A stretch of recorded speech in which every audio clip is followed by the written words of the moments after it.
역대하 8장 16절 한 절 말씀입니다. 솔로몬이 여호와의 전에 기초를 쌓던 날부터 준공하기까지 모든 것을 완비하였으므로 여호와의 전 공사가 결점 없이 끝나니라. 솔로몬이 성전을 건축했을 때의 놀라운 것은 하나님의 영광이 한 번이 아니라 두 번 충만하게 임했다는 사실입니다. 처음엔 하나님의 법궤를 성전에 옮기고 제사장들이 하나님을 찬양합니다. 하나님은 선하신 하나님입니다. 이 고백과 이 찬양을 했을 때에 하나님의 영광이 성전에 충만하게 임재했습니다. 하나님의 충만한 영광으로 인해서 그 임재 앞에서 제사장들이 서서 하나님을 예배하지 못했다. 그들 모두 쓰러져서 하나님의 영광 앞에 쓰러져서 하나님을 예배하고 하나님을 찬양하게 되었던 겁니다. 두 번째로 솔로몬이 하나님의 성전을 위하여 기도했을 때 하나님, 이 성전이 다른 무엇이 아니라 하나님께 기도하는 기도의 집이 되게 해주세요. 하나님의 백성들이 이 성전에 와서 하나님 앞에 기도할 때에 하나님은 들으시고 응답해 주세요. 심지어 하나님의 백성들이 예루살렘 성전으로 오지 못할 때에 그들이 성전을 향하여 두 손을 들고 하나님 앞에 기도할 때에 하늘의 하나님께서 그곳에서 들으시고 그들의 기도를 응답해 주세요. 기도의 집이 되게 해달라고 기도했을 때에 그 기도가 마무리되었을 때에 하나님의 불이 하늘에서 임하며 하나님의 영광이 임했습니다. 역대하 7장 1절 2절에 보시면 솔로몬의 기도를 마침에 불이 하늘에서부터 내려와서 그 번제물과 제물들을 사르고 여호와의 영광이 성전에 가득하니 여호와의 영광이 여호와의 전에 가득함으로 제사장들이 여호와의 전으로 능히 들어가지 못했다. 하나님의 영광이 충만하게 임했고 그 하나님의 영광 앞에 제사장들이 들어가지 못할 정도로 그곳에서 예배 드리지 못할 정도로 강력한 하나님의 영광이 임했습니다.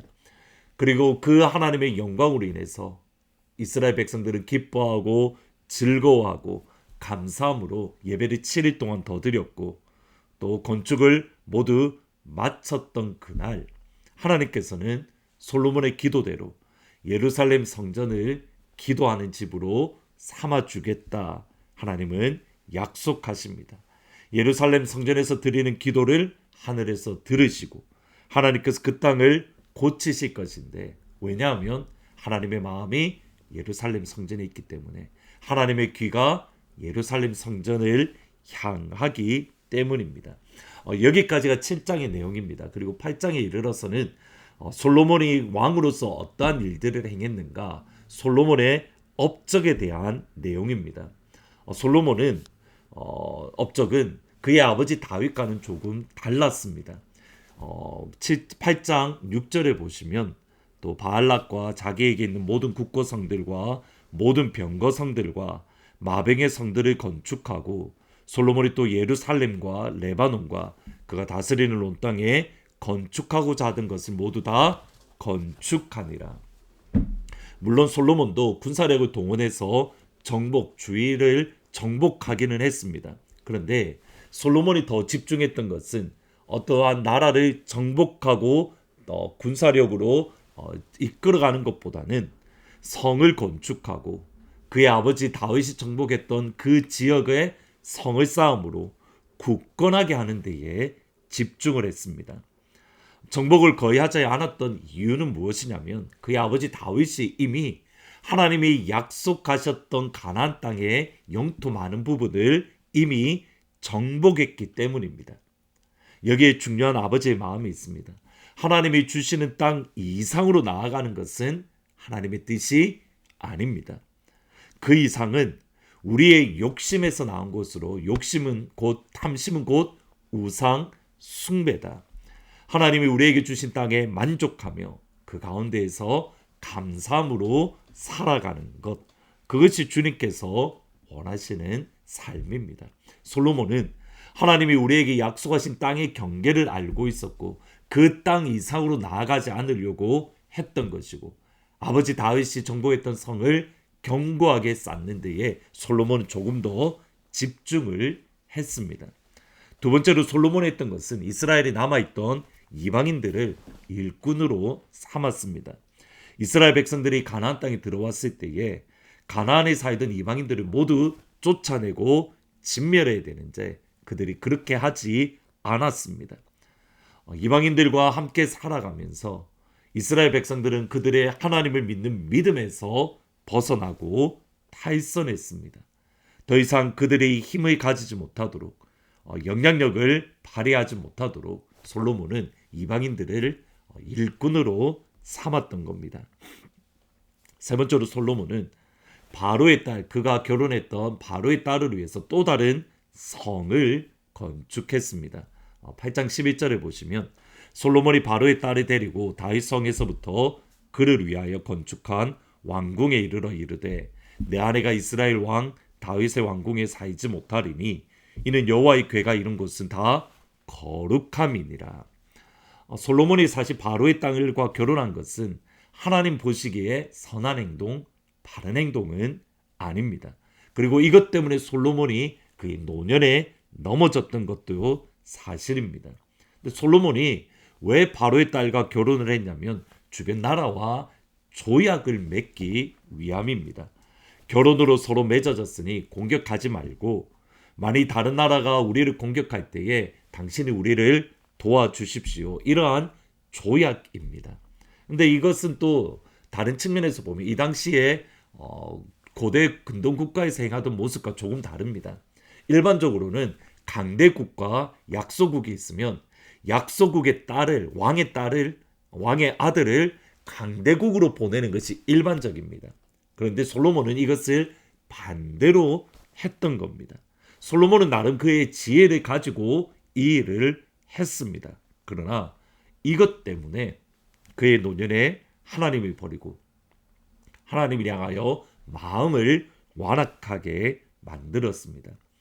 그런데 처음에는 그의 마음이 그래도 하나님을 향하여 있었기에 하나님의 법궤가 있는 성전이 있는 곳에 하나님을 믿지 않는 이방인이 함께할 수 없다라고 하며 그가 선을 끊는 모습을 보여줍니다. 마지막으로 솔로몬은 성전에서 드리는 예배의 규례와 법규를 실행했습니다.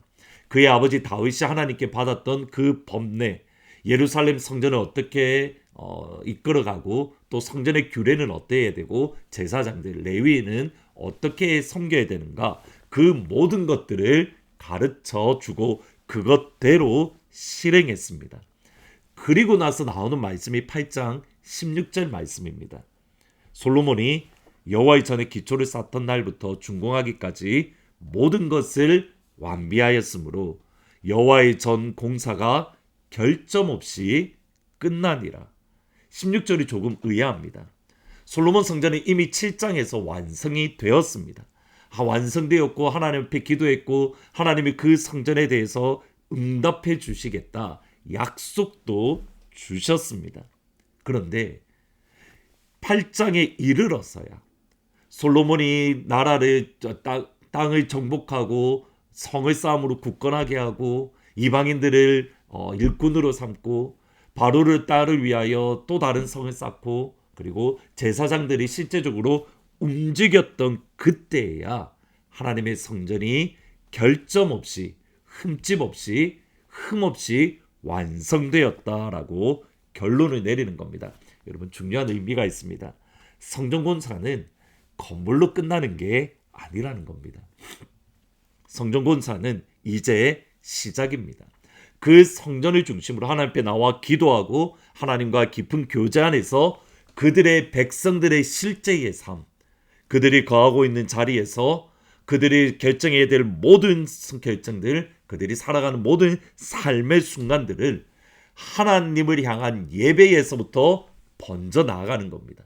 예배를 중심으로 그들의 삶 속에서 진짜 또 다른 성전을 세워가는 것, 또 다른 삶의 성전을, 삶의 예배를 드리는 것, 삶의 기도를 드리는 것, 삶의 찬양을 드리는 것, 하나님이 이것을 원하시는 겁니다. 두 가지가 동시에 중요합니다. 함께 모여 하나님 앞에 예배드리는, 그러니까 성전에 와서 예배드리는 예배가 중요합니다. 그 예배를 중심으로 그 가운데 하나님과의 관계, 하나님의 은혜를 경험하고 그들의 삶의 자리에서, 그들의 현장에서 하나님을 예배하고 하나님을 찬양하는 것. 이것은 오늘날에도 똑같습니다. 우리가 주일날 모여서 하나님 앞에 예배 드리는 건 너무 중요합니다. 우리가 놓쳐서는 안 됩니다. 그 예배를 중심으로 우리의 삶의 현장에서 예배하고 찬양하고 기도하고 하나님의 뜻 안에서 살아가다가 다시 성전에 모여서 예배하고 찬양하고 기도하고 또다시 삶의 자리로 나아가는 것. 이것이 주님께서 우리에게 원하시는 삶입니다. 이것을 오늘 하루로 줄이면 아침에 눈을 떠서 하나님 앞에 예배드리고 말씀 듣고 찬양하고 기도하고, 이것으로부터 우리의 삶의 자리, 직장에서, 학교에서 또는 사업처에서 그 가운데 하나님 예배하고 찬양하고 기도하고 또다시 집으로 돌아와서 하나님 앞에 말씀으로 하루를 마무리하는 것. 이것이 주님께서 원하시는 삶입니다. 그때에 하나님의 성전이 흠없이 완성되었더라. 오늘 하루 우리의 삶 속에서 아침에 하나님 앞에 말씀 듣고 기도하고 찬양함으로 시작하는 모든 성도님들 가운데에 우리의 삶의 자리, 직장과 사업처와 학교에서 하나님을 예배하고 찬양하고 기도함으로 오늘 하루의 우리의 삶이 하나님 보시기에 흠없는 성전의 삶이 될 수 있는 귀한 축복이 임하기를 주님의 이름으로 축원합니다. 기도하시겠습니다. 예수님, 하나님 앞에 모여 예배하고 찬양하고 기도하고 그 예배와 찬양과 기도 가운데에 하나님과 깊은 교제를 나누고, 그리고 우리의 삶의 자리에서, 가정에서, 직장에서, 사업처에서, 학교에서 하나님을 예배하고 찬양하고 기도하고 또다시 주일날 하나님 앞에 나와 예배할 때에 흠없는 하나님의 성전으로 만들어져 갔다. 그리고 오늘 하루 우리의 삶이 시작이 예배로 시작하고 삶의 자리에서 예배로 드리고 삶의 마지막 순간에 오늘 하루의 마지막 시간에 예배 드리는 것. 그러므로 오늘 하루를 흠없는 성전으로 살아가는 하나님의 모든 가족들이 될 수 있도록 예수님 축복하여 주옵소서. 우리 예수님께서 김신혜 집사님을 치유하십니다. 서문자 권사님을 치유하십니다. 주의 성도들을 붙잡아 주십니다. 다가오는 금요일부터 부흥회가 있습니다. 하나님 이 시간을 통해서 아버지께서 예배하셨던 하늘 은혜와 하늘 은사와 성령의 은사를 충만히 경험하는 성령의 바람이 부는 시간이 될 수 있도록 축복하여 주옵소서. 예수님의 이름으로 기도합니다. 아멘. 흠없는 하나님의 성전으로 오늘 하루를 살아가는 귀한 한 날이 되기를 주님의 이름으로 축원합니다.